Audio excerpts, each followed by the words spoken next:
Hello, everyone, and welcome to today's LinkedIn Live. My name is Sarah Barnes-Humphrey. I'm the founder and host of Let's Talk Supply Chain, the host of the Blended podcast, and founder of the Blended Pledge. And today I'm so excited to be collaborating once again with the team at OneRail. Now, we have produced so much amazing content together over the last few years. We've met up at trade shows, and I was the first to film live on site in the OneRail studio last year, which was super cool. So if you have missed any of our conversations, just search OneRail over on Let's Talk Supply Chain's website or on our YouTube channel to catch up. Now, in our conversations together, we've taken on a range of subjects. We've explored everything from visibility and last mile to fleet management and inventory. But today, we're going to be talking about something a little bit different, and that's cybersecurity. New technology, AI, and automation are transforming how businesses operate, and because of that, how threats emerge. Many companies have struggled to keep pace with the changes, so we've seen some high-profile and incredibly costly cyber attacks hit the headlines. And now businesses want to fight back. So joining me today are Jeff and Julius from OneRail, and I'm excited to dive in, but first, I want to give you a bit of a taste of what we're going to be talking about today, because the industry has put a focus on security like never before. And I'm joined by two amazing industry leaders who are here to give you the inside track on how to protect against supply chain cybersecurity threats. And today we're going to be exploring what cybersecurity in 2026 actually looks like and why vendor risk is your risk. We're going to be explaining why ISO and SOC2 aren't easy, and that's the point, right? And we'll also be sharing how you can measure resilience, not just prevention, translate risk into revenue protection, and turn security certifications and compliance into competitive advantage. Now, before we dive into the conversation, remember in the comments, let us know where you are tuning in from, because we want to know. We want to give you a shout out. And of course, if you like the conversation, we love a good fire emoji around here. So put those in the comments. And if you have any questions throughout the show, put the questions in the comments as well so that we can address them as we go on. There's a QR code that's going to appear in the top right-hand corner throughout this conversation, and it's going to take you to a white paper called The Next Big Breach, and it's going to go into more depth about this conversation. So welcome to the show, Julius and Jeff. I'm so excited that you could join me today. Howdy, how are you? Nice to see you again. Good. Now, I want to start off with introducing yourselves, getting an understanding of who you are, why we're here, and what we're going to be talking about. So, Julius, can you introduce yourself, talk to us about your role at OneRail, and tell us what both excites you and keeps you up at night about being a Chief Information Security Officer? Everything. Yeah, absolutely. So again, my name is Julius Tubbs. I am the CISO, or the Chief Information Security Officer and Data Protection Officer at OneRail. I oversee the information security and the IT business units here. I've been here for a little over 4 years. And, what excites me is that every day is a new challenge. It's nothing ever stays the same. The easy part is honestly to say what keeps me up at night, and that's honestly shadow risk, right? It's something that I talk about a lot. And so shadow risk is one of those consequences of shadow IT. It represents like the unknown unknowns in our business, the things that we don't know in our business ecosystem. So everything that slips through the operational cracks, whether it's third-party vendors dropping the ball or an employee bypassing the rules, it creates an invisible attack surface that you can't really protect because you don't know what's there. Right. Absolutely. Now, Jeff, talk to us about who you are, your background, talk to us about your role at OneRail, and then we're going to give a shout out to the people in the comments because we're already asking them a question and they're already delivering. So I want to let everybody know. But Jeff, let us know who you are and what you do. Yeah, thanks. So my background, I have come from banking and fintech, subsequently telecom, and then healthcare. All of these industries are major attack vectors when it comes to cyber risk and security. Yeah. And it's just taken as given for those segments that there are absolutely no corners that can be cut associated with the security of your clients. So I guess I have a strong basis overall in the fundamentals of of security, and so I'm new to logistics, but really a veteran to enterprise software. One of the earliest investors actually in OneRail years and years ago, and was asked to join to help out. I'm the chief product officer and applying some of my experience to improving our practices and getting more features out the door. Yeah, and you actually bring quite a bit of industry experience, whether it's supply chain or logistics or not, from some very mission critical industries, right? A lot of what you said, including healthcare, is life or death. And if a cybersecurity attack sort of comes into play, it can mean a lot of impact that, for a lot of different people in a lot of different ways. So glad you're part of this conversation, because I think with both of your perspectives, we're really going to understand how impactful these cybersecurity attacks really are. And I've talked about this for a number of years. It's been in the top 3 risks for supply chain, I think, since 2023. And it's not going anywhere. I mean, if it's not number 1 by now, I don't know what is. But I do want to give a shout out in the comments, because we asked everybody a question on a scale of 1 to 10. How much does your blood pressure spike when you see the word service outage in your inbox? And Drew says 10. Monique says 10. Samantha says definitely 10. So we know that it affects people in a variety of ways. And that's really what we're going to be talking about today. So over the last year or two, the conversations around cybersecurity have really ramped up. We've also seen specific events around this topic, but they've also changed, right? Julius, can you paint us a picture of where we are now when it comes to the landscape of cybersecurity? Why have data attacks or breaches changed so much? So I think that the landscape looks the way it does because we changed before the attackers did. And that's the honest truth, right? So it's easy to blame AI and machine learning and, new technology, but the real shift is really behavioral. Yeah. So we want things faster. We want to move fast. We want to be first. We want the edge over the next business. And what happens is when we want to be the one that breaks through, that push to innovation and move quickly, we kind of leave knowingly gaps open. So security used to protect relatively stable environments, but now we're securing systems that change daily, minute by minute sometimes. So the code's different, new tools, new data flows, it's all moving at business speed. So risk tolerance has gone up. And even if we don't say it out loud, attackers picked up on it first. They're using the same AI and automation to scale attacks, personalize them, and exploit the small cracks that we accept in the name of speed. So breaches didn't just change because technology did. They changed because our priorities did. The real challenge now isn't really stopping innovation. It's being honest about how much risk we're willing to accept while we're chasing it. Yes. So I always talk about the risk dollars. Like, where are we willing to spend our risk dollars? Because with every answer or solution that we have to come up with, there's an inherent risk factor, no matter which way you go. And so what does that risk tolerance look like? And so I'm glad that you said that. And I almost wonder if they're taking advantage that we're still working in silos. And you also use the word speed. Are we expecting things to happen so quickly that maybe we're opening ourselves up to some of these breaches? Can you answer a couple of those things? Is it silos? Is it speed? Yeah. We have seen a client, very big name actually, in the interest of haste, they wanted to go live with a solution for their distribution centers without testing and without review because of a timeline. And sometimes you have to draw the line, which is we had to tell them we're not going to do that. We will not support them launching an integration without testing. It's not responsible.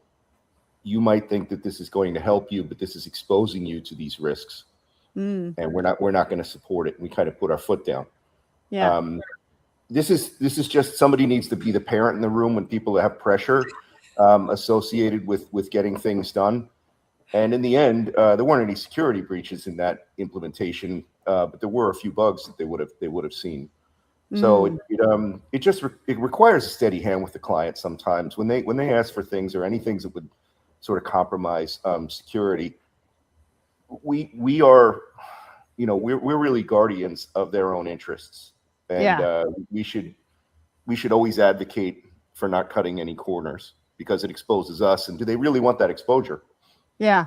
Well, and I think you want to work with a partner who's security first.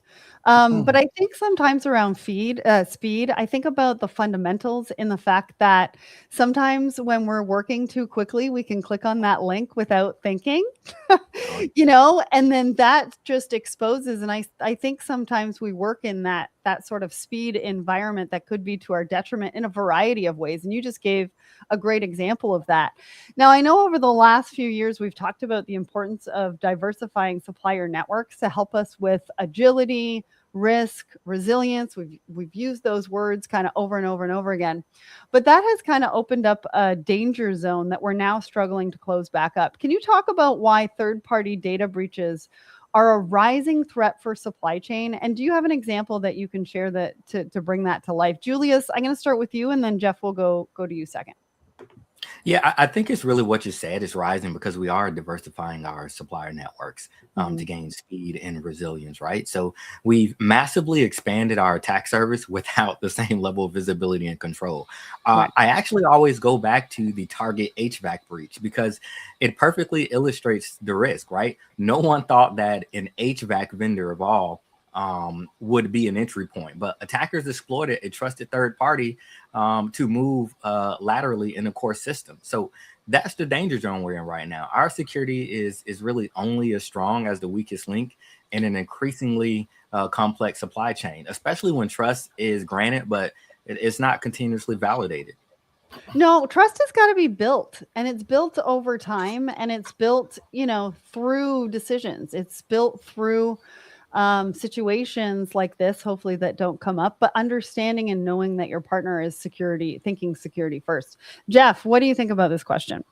So you kind of talk about third parties and risk. There's risk all over the place. What you can mitigate really has to do with, how you integrate with them and to make sure that you use the highest security standards possible.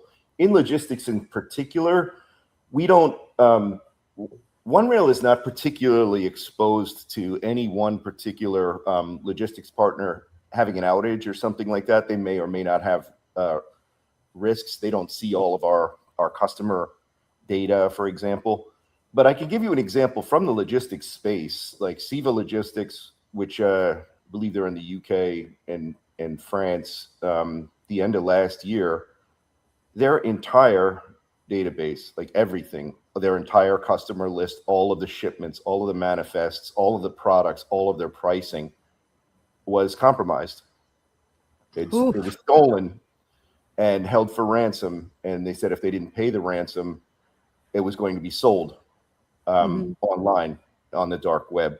So the magnitude of that, could you imagine, that's a $20 billion company, what the fallout was from that? Yeah. They're a private company, so we can't see what it actually did to their stock price, but I can tell you that it's absolutely massive impact on their enterprise value. What do their customers think of that? Yeah. So, and how do you bounce back from that from a trust perspective in the fact that, you really have to do a lot to be able to prove going forward that this isn't going to happen again. And I don't know if there's a way to be able to do that, to be honest. And so it's going to take some time. So if you think about reputational risk around what something like this could cause and how many years it's going to take you to get that reputation back, to gain back that credibility and that trust, it does take some time. So we've talked about the threats that can come from outside. And I sort of alluded to this earlier around insider incidents, right? Where we're moving too quickly and we click on a link too fast. I think that can also be a bit of a costly blind spot. What do insider incidents look like? And what are the impacts of that? Julius, I'm going to start with you. And then Jeff, we'll talk to you about the business impact of that. Yeah, so insider incidents. So it's a scary phrase there, but they don't always look like we think they look like, right? So not like the bad actor in a hoodie. They're really often accidental, right? It can be a disgruntled employee that's abusing access, or a well-intentioned developer that's trying to move fast and get stuff done, and they end up pasting an API key into the wrong place for support, Eesh. right? And not realizing that exposure. So the impact can be massive. One that results in, a loss of confidentiality, as we know it as a data breach or access leak. So the biggest thing, though, is it creates downstream effects that ripple into our customer environments. And again, as you alluded to earlier, that does impact customer trust and our reputational trust, as well as operations. And, again, it's often far beyond what anyone intended. But these two types of things happen on a daily basis. I would say one more than the other, because again, we're all trying to just move fast and get things done. But it's through us trying to get things done relatively fast where there's a lack of visibility sometimes, and that's where that risk is introduced. Yeah, Well, the yeah, go insider ahead. compromise is, more and more they start to take the shape of phishing attacks or impersonation attacks, where somebody thought that they were clicking through to a valid email associated with a known vendor or portal or something like this. And the repercussions there, those are what are most effective. I'll use other industries I've been in healthcare, for example. Like there's many examples of entire hospital systems being lax on training associated with phishing attacks, or filters associated with looking at heuristic or black or gray listed sites, and they pass along these emails, and it creates a completely massive system-wide health system outage, where all their records, all their EMR and practice management stuff is held for ransom. They incur financial loss from not being able to handle patients, Mm-hmm. lawsuits from patients and other healthcare entities that work with them. Right. And then they even pay the ransom most of the time because the stuff isn't encrypted. It's like, if you really look at our healthcare system, and that's, probably the strongest attack vector out there, it's pretty frightening. So, Yeah. they, even after they paid the ransom, they still might have lost the identity and the PHI information contained within the data that they paid the ransom for anyway. It's just terrible. It's terrible impacts. I mean, it almost really needs like legislative standards associated with some of these things that aren't really adhered to now. Like HIPAA is a self-attestation type scenario. It's not really validated. And in the end, it's loss of confidence, and it makes a messy healthcare system even worse. Well, and the same goes for, logistics, supply chain. We're delivering, life and death, mission critical every day, all day, in a variety of different ways. I mean, I think about being in logistics, doing aircraft on ground, where the pressure of having to deliver a part to an aircraft so that people can get on their way, is really very, very real. And so I almost think, I'm glad that we're talking about speed, because I almost think that as, the organization, as the leaders of the organization, thinking about how we're moving through our days and the pressure that we're putting on the teams and parts of the organization to do things on a very quickly. And Jeff, you pointed that out with a customer saying, I need to go live now. And you're like, no, we need to make sure that security is first. And so we have to have these conversations so that it's top of mind all the time. And you gave a really great example from healthcare. One of the things that we don't think about are the lawsuits. What happens after? Right? So not only is it reputational risk, it's, you may have paid for the ransom, but then you also may have some lawsuits that linger from that as well. And so the ramifications. I mean, the dollars invested in being proactive on cyber risk and security, it's really an investment. What are you mitigating? What losses are you mitigating? Yeah. Well, and one of the things that you also mentioned from the healthcare example is the downtime.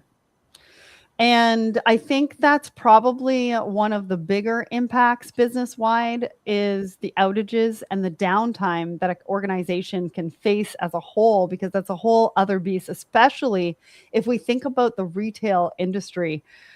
Jeff, what do you think about that? And then we'll go to Julius. Downtime. So we're very sensitive to downtime and high transactional availability, and we're very fortunate overall in that space to be properly architected. But there are examples recently of major cloud outages that are globally impacting. And here's a paradoxical one. Cloudflare, which is an internet security company, caused one of the largest ones. Right. Like they had some bad patch or something like this. Their service disruption took down a third of the internet for half an hour. And everybody was freaking out, Jeff. Yeah. And I mean, that cost Shopify vendors estimated like $15 to $30 million just for that half in hour. 30 minutes? Yes. And what's that? Well, Shopify is really big too. Look at it this way. So those dollars are just gone. People are abandoning shopping carts if the site doesn't work. If you can't accept payments or do transactions for a window of time, a material percentage of them are just gone. You're going to go to a site, you're not going to buy that thing, or you're going to buy it from Amazon instead because that's working and this one isn't, for example. It's it's really service outages besides downtime, besides reputational problems, just directly equals lost revenue. Well, I think not only that, I mean, some companies like we even stand by our high availability, and there's systematic SLA performance numbers in there where there's rebates or reduction in fees associated with any outages. Well, I also think like a security first mindset is also a bit of a competitive advantage as well, because if you don't have downtime or outages, you're better off than your competition, right? Julius, what do you think about this one? Yeah, I agree with Jeff. Listen, downtime isn't abstract. It's immediate, right? So a breach or an incident that turns into a system outage stops transactions, disrupts fulfillment.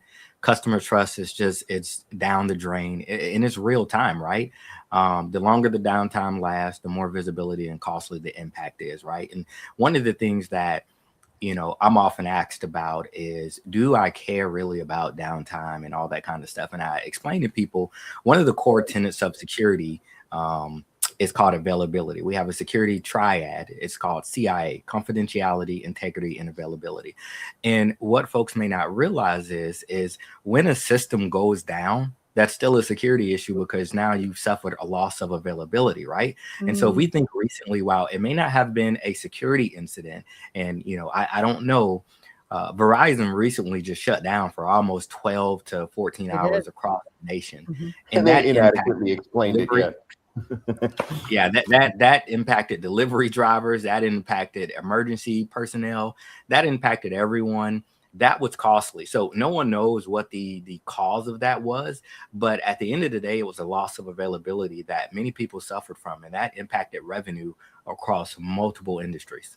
Yeah. Well, and you talk about Verizon. I mean, that even touched supply chain. If anybody was on that particular network, then they were having and seeing some gaps and having some challenges within their supply chain to be able to communicate, whether that was internet, whether that was cell phones, whatever that looked like. It had an impact across a variety of different industries, and supply chain is just no different.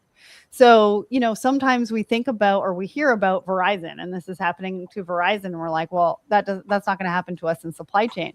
Well, think again, because it absolutely can. We've got a great conversation happening in the comments. I love to see it. Thank you so much for everybody who's watching and listening, who's putting in a comment. Remember to give us a fire emoji. If you have any questions, we're going to get to those. Put those in the comments now so we can see them and put them in as part of the conversation. So let's talk about why enterprise shippers should care about how deeply a technology provider embeds compliance into its culture.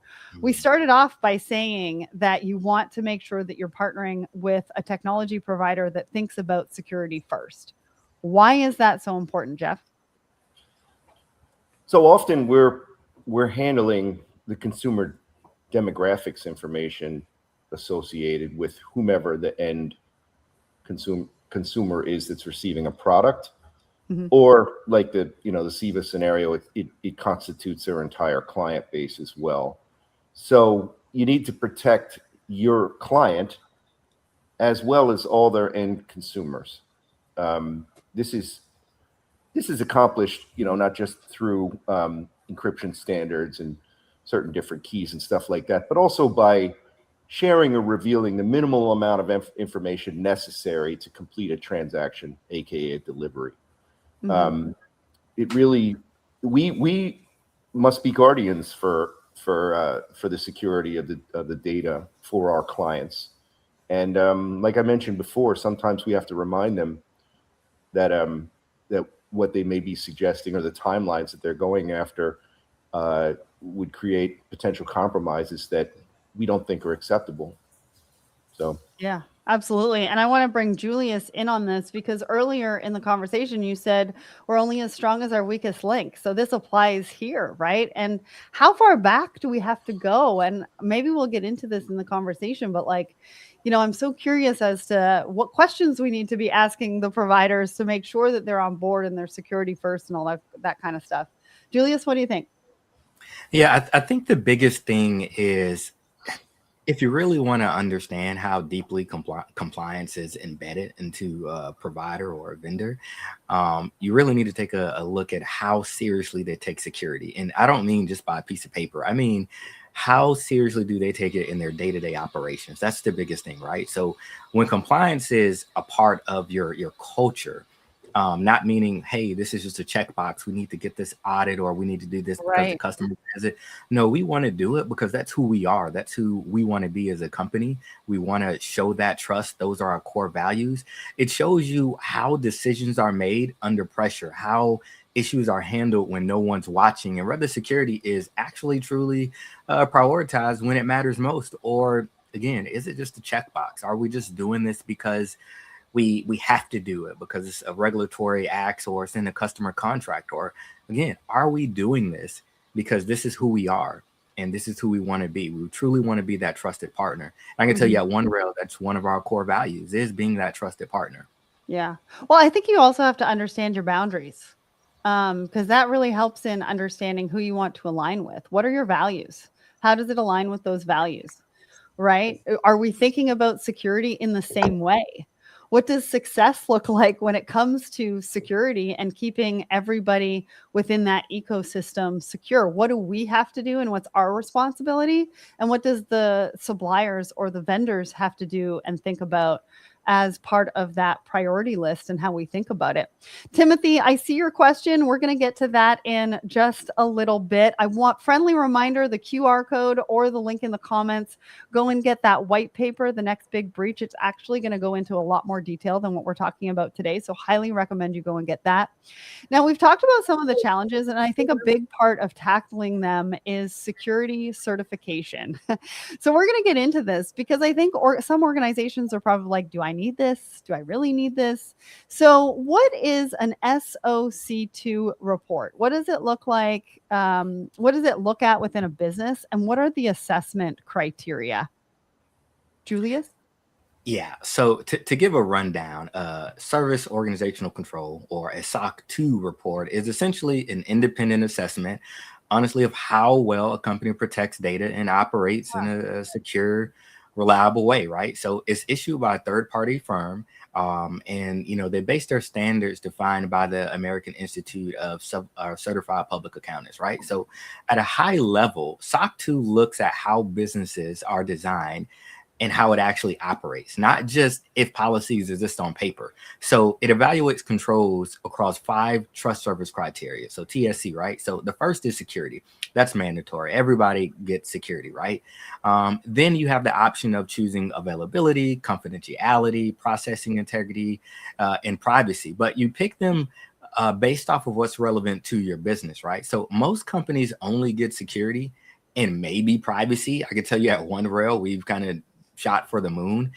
We choose all 5 trust service criteria, so it makes it a fun time during audit season. Right. So what it looks like is there's a ton of different controls. There's monitoring, incident response, change management, vendor risk. Basically, there's a ton of different controls that look at how your data is protected throughout its life cycle. And so there's not even technical controls, right? There's a lot of governance, risk management, and operational discipline. So there are actually two types, right? Type 1 report shows how controls are designed at a point in time, right? So when you see a customer or a vendor and they have a SOC 2 type 1, that's good. That's not anything bad. That's good, but it's showing a point in time. However, a SOC 2 type 2 goes a little bit further. It proves that those controls actually work consistently over a period of time. We're talking 6 to 12 months. So when customers ask for a SOC 2, what they're really saying is, can I trust you with my data? And can you prove it? And can it be proven consistently over a period of time? So it's not just, do you have a SOC 2? What type do you have? And what are the trust service criteria? Do you have any that are relevant to protecting the data that I have?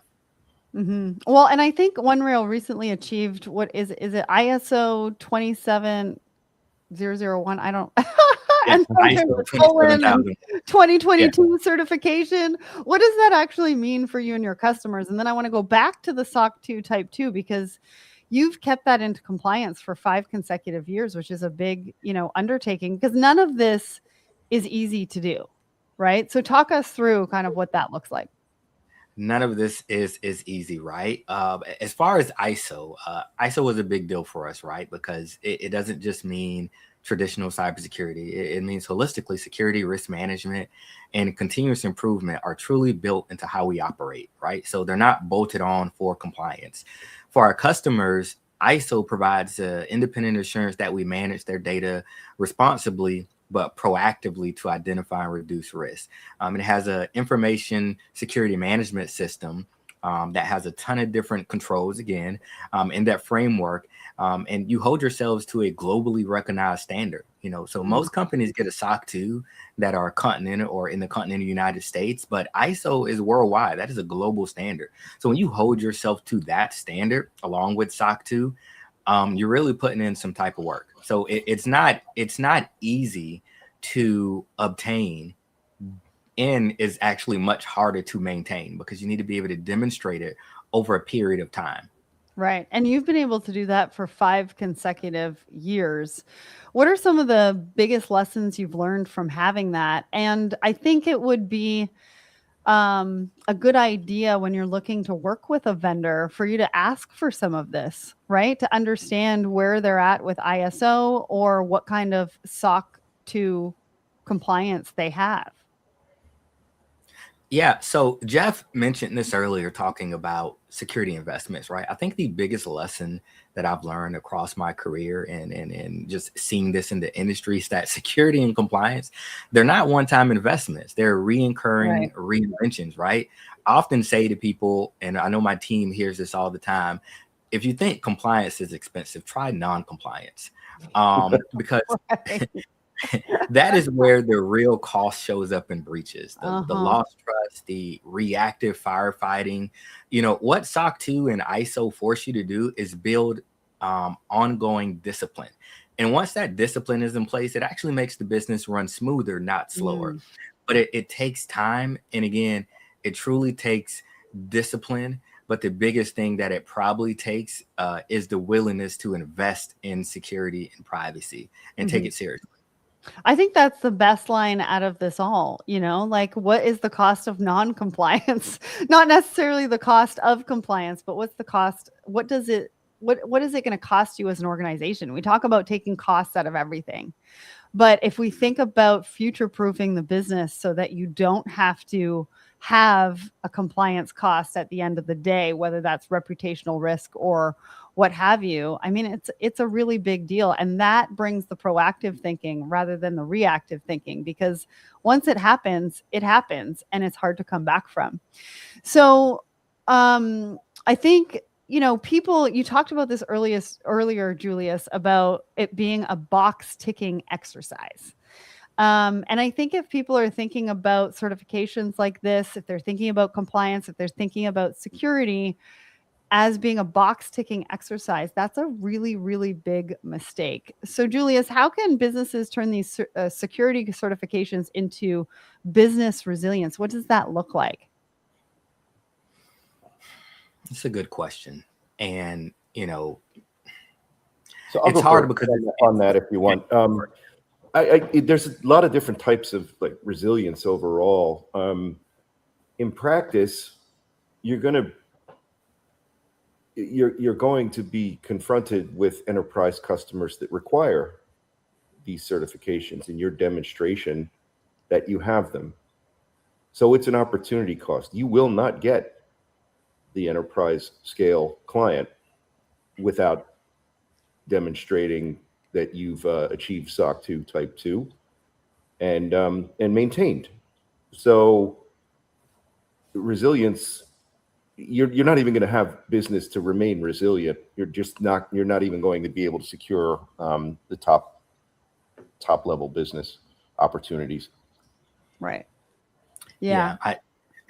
The reason why I think it's twofold and a little bit difficult, because it really depends on where a business is, right? When you have a startup or a new business, they're just trying to get started and get these attestations. But the way you really turn that resilience on is stopping the mindset that you're just trying to pass an audit.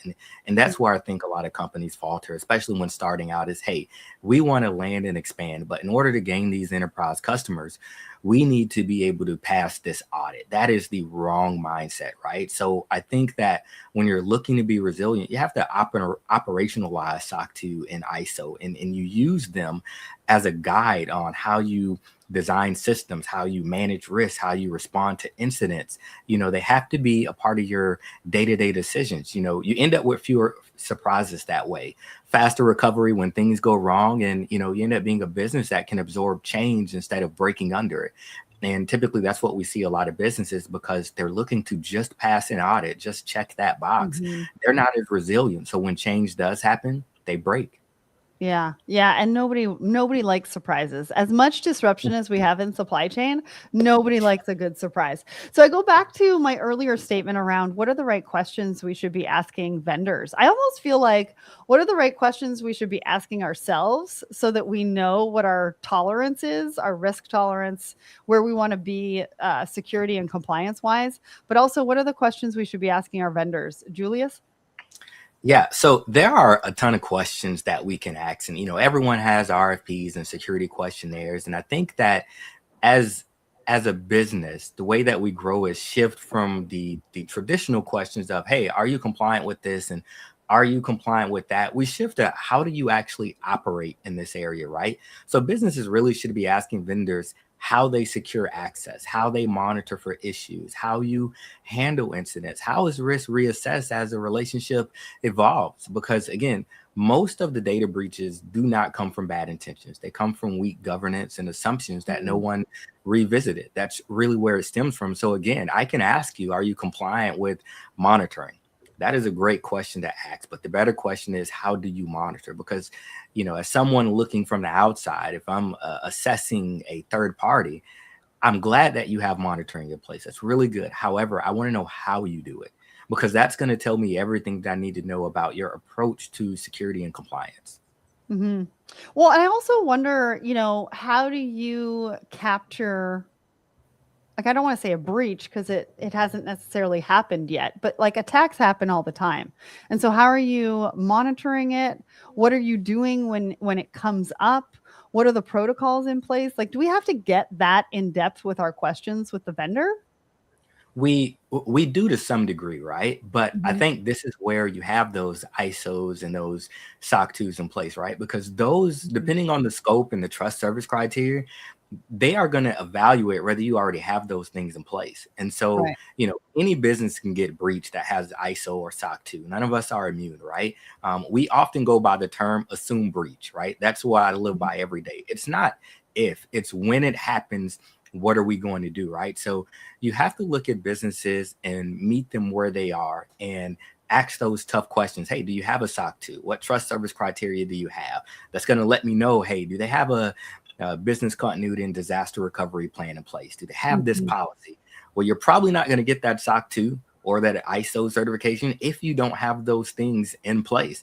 So just from the default, just having those attestations, they tell me a lot. But we have to do a better job at still asking those difficult questions. Hey, I know you have this thing, you have those things, and they tell me, a little bit about your business, but I want to go a little bit deeper, because you have to make sure that people care about your security as much as you do. Yeah. So I think we actually had to shut a vendor off, actually, Julius and I, one time years ago, started to use a web development tool. And we asked a series of detailed questions related to how do you ensure that our data is isolated from other customers? Tell us about your password standards, expiration reset standards. Tell us about your security protocols and your SLA recovery plan and your incident notification and stuff like that. And all the answers were a little iffy. And immediately we said, we're grown up now. We can't be working with these tools that, you could just make an application because it's easy. We're going to work with this. And it doesn't give us any comfort to see other big companies or your clients. You don't have answers that we consider sufficient related to industry standards to secure our data and our clients. So you're out. You're out. Effective immediately. We're not using your tools whatsoever. And we enforce them now ourselves to the highest standard possible for the vendors we use. Yeah. Well, and we talked about this sort of being continuous improvement. It's something that you've got to keep on top of all the time. I wonder how we measure this. How do we measure this? How do we have KPIs? How do we have metrics? What does that look like? Who needs those KPIs? Talk to me about measuring success in this realm. Jeff, I'm going to start with you. Besides the obvious SLA associated with your services and things that are created associated with breaches, there are protocols associated with detection of any breach or suspected breach, or if anybody accesses a system, and then assessment whether or not they actually were able to obtain any data, if it's sensitive or not, and then a protocol associated with notification of client or clients affected, and then what's been done to triage it, and then finally what's been done to remedy it. So there are sort of lead times on notification for these types of things. Fortunately, we haven't had these types of incidents thanks to Julius and team. But there are measurements associated with SLA and response times. And then there's something known as a pen test, which is a penetration attempt. You basically hire a third-party firm to attempt to attack your services from a digital perspective. And they're looking for vulnerabilities, port numbers that are on and different technical aspects associated with things. Are your servers set to respond and stuff like that? So there are scores associated with penetration test results, which I would consider metrics as well. Yeah. And I think it would also be a good idea. Like it'll show you the gaps of where you need to work on. And that could be internal. It could be external. But I think when it comes to the SLAs, you got to understand, again, I go back to what is my responsibility? What's the vendor's responsibility? Where are we holding them at? Whether you're asking them the questions or not, if you've got an SLA in place, the vendor needs to understand their roles, responsibilities, and expectations as well. Julius, do you have anything to add in here from the IT side? Yeah, because I'm over security and IT, often my security hat usually trumps it. But when I put back on my IT hat, and look at it from an infrastructure perspective, resilient metrics have to go beyond prevention and security controls to reflect how the business actually feels about, an outage, right? So that means measuring things like system recovery time and service availability, the impact the customer transactions, support volume spikes, and you just talked about it, SLA exposure, because those are the things that signals operations, customer teams, and leadership. They care about those things. The reality is going to be starkly different. Audiences need different KPIs. IT needs technical recovery and stability metrics. Business leaders, they need operational and financial impact. And, our customer facing teams need visibility into the experience and trust. So everyone, has to kind of be aligned on what resilient actually means to them in a company. And I think that because a lot of companies operate in silos, not everyone really understands what resilient resiliency or being resilient means from an organizational perspective. I think that they understand what it means from a departmental perspective, but I think that you have to align as an organization. What do we define as resilient? Yeah. Yeah. What does success look like? What do we define as resilient? What do we want to expect, not only from our internal stakeholders, but also our external stakeholders as well? Because if we're going to hold our external stakeholders to a certain level, we also need to hold ourselves and our internal teams to that level as well. So before we get to the audience questions, which I see a couple of have popped up in there, if you've got a question, now's the time to put it in the comments. I think the biggest question for both of you, or maybe Jeff, businesses are certified, right? We've talked about that. They're asking the right questions of their vendors. We've talked about that. They're measuring the KPIs. We've talked about these KPIs. How does that set them apart? Like, how can data security and compliance become a true competitive advantage?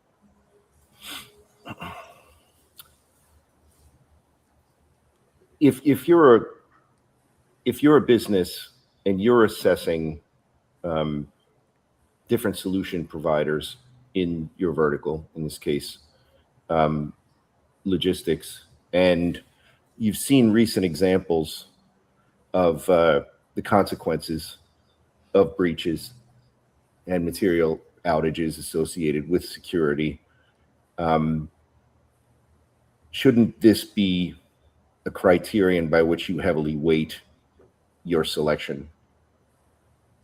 Is it actually one that's a prerequisite that if you fail to demonstrate that you have made your best efforts associated with data security and cyber risk, shouldn't you be eliminated?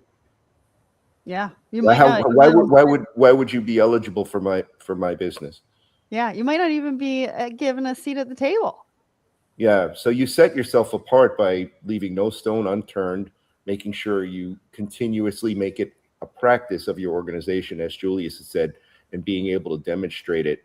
And then the business and the enterprise trust and performance flow naturally from that. Mm-hmm. It's the groundwork. It's really the groundwork that's needed to win the largest enterprise business, to build a strong, stable platform. It's a prerequisite if you're ever going to win, government contracts as well. We've worked with the Air Force and the military bases and stuff like that. We're not getting past the gate, literally and metaphorically, without going over and above on security. Yeah. So it is competitive advantage by the fact that you demonstrate that you leave absolutely no window and nothing left to chance associated with security standards. Yeah, it shows that you want a seat at the table, right? It shows that that's something that is important to you and that you want a seat at the table. All right, let's get to some audience questions. So Timothy says, what can businesses do to prepare or mitigate against loss of availability? Julius, do you want to take this one? Yeah, I think that, of course, we can always look to our policies. I think the best thing that you can do is start with policies and ensuring you have policies in place, like a incident response policy, as well as your disaster recovery plans. But I think one of the biggest things that can happen is, I would say, tabletops. A lot of companies don't really do tabletops like they should. And so what a tabletop is essentially just going through a scenario. What should happen if this scenario occurs? What happens if Azure goes down? What do we do? Or what happens if Verizon goes down? What happens if there is a data breach? What happens then, right? So I think when businesses take their policies serious, take their plans serious, but again, those are just documents. You have to put it in in practice, right? So taking action on it. And so once you take that action on it, truly evaluate where you are and have some tough conversations. I know we conduct tabletops all the time, and you don't always get the answers that you want. You may find out upon doing the tabletop, hey, this person did not know what they were doing, or we didn't have an answer for something, right? That is important, because when it happens in real time, your customers are going to be relying on you knowing what to do when you need to do it. So I think that's one of the first steps that someone can take to truly ensure that their company is ready for any incident, any disaster that could happen. Well, and you used the word earlier, discipline, right? If we think about in our personal lives, a habit takes 30 days to like disentangle and sort of get over and create a new habit. And I think it's really about having discipline within your organizations to be able to do this. And there's a lot of great companies out there that actually gamify some of this for the teams. I know I've used it for my team, where I just wanted to create the foundation of these are the things that you need to think about. You know, you might be a freelancer working with us, but you're still connected to our network. You're still going over customer details, and you could be on a public Wi-Fi. Are you thinking about what that actually means if you're in our system on a public Wi-Fi? And are you using a VPN or something to keep us safe and secure, because we're essentially your clients? So there's these discussions and these gamification type things that you can do to sort of set the foundation and set the mindset in motion of things that you need to think about. Because it could be just as basic as, you know, getting into the system from a public Wi-Fi. So there's a question here from Suleika. What does it take to get ISO? Julius. So what it takes to get ISO, it takes a lot of gray hair. That's what it really takes. You look great, Julius. You look great. Yeah, I got all the gray hairs. He kept his. Jeff's got the gray hair, so you passed it on to him. So what it really takes is exactly what you talked about. It takes discipline.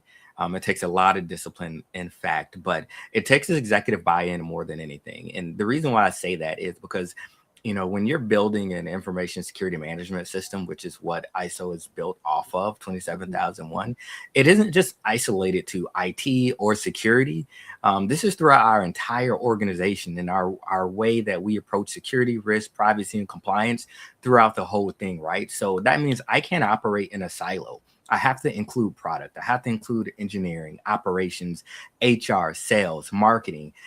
Everybody has to be included because they all have a part to play in it, right? I tell people every day, because my team is internal facing, our customers are internal users, right? And then their customers are external customers, right?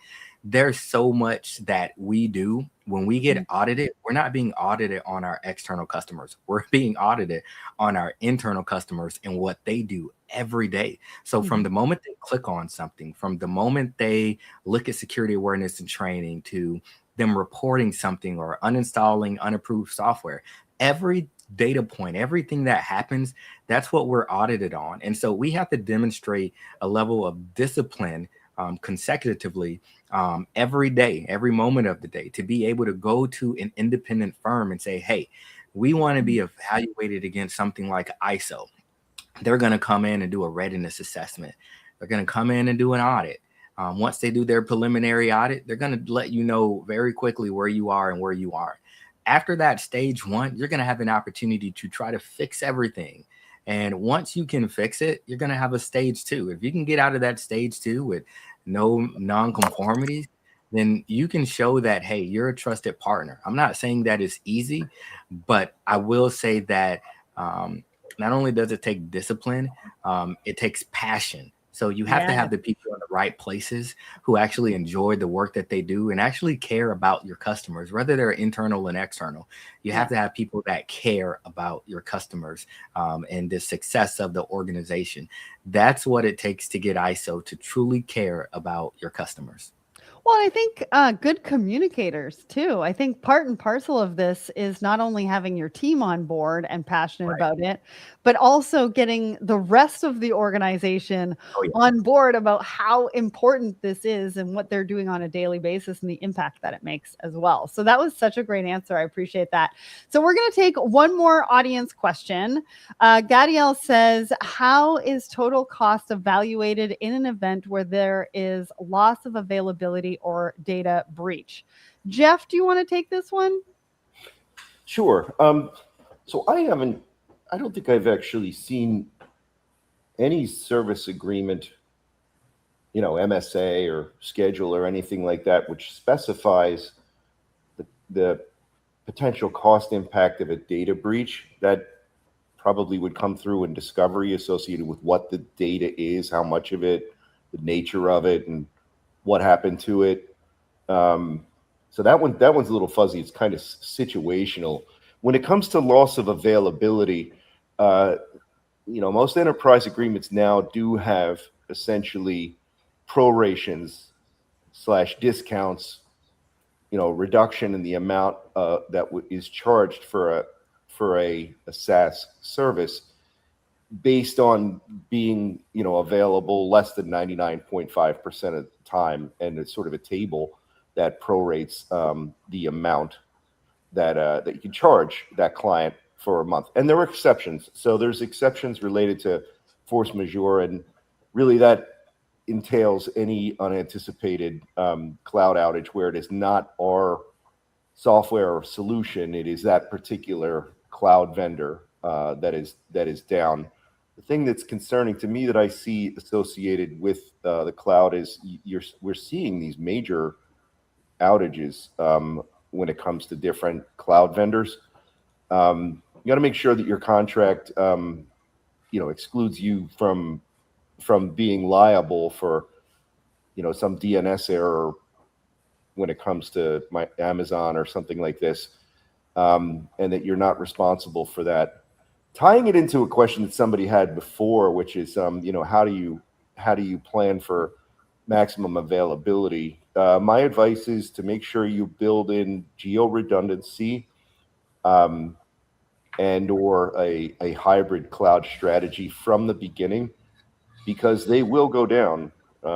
It's not really the way that architecture that the internet was supposed to be from the beginning. There are these very concentrated data centers that these major providers have in certain geographies, Northern Virginia, Texas, for example. And when Northern Virginia gets hit from a fiber optic break or some screw up on one of the cloud providers, there's major outages. And believe me, your clients don't really care that it was Amazon's fault and not yours. No, they just want it to be fixed. Right. They want those transactions to be cha-chinging along the way no matter what. Yeah. So take it upon yourself to find geo redundancy and or a hybrid cloud scenario to mitigate that. And you'll see the larger clients put a schedule together related to prorations in fees associated with any service outages. Okay. Yeah. Awesome. I think one of the things that helps, and businesses do this, I know OneRail does, is oftentimes we conduct a business impact assessment, and what that does is allow us to quantify the impact of certain assets, right? So if you think about it like this, oftentimes we're going in and we're saying, what are the most critical assets to our business? And we're documenting them, and we're documenting the associated cost. So we may have to get with product, we may have to get with finance.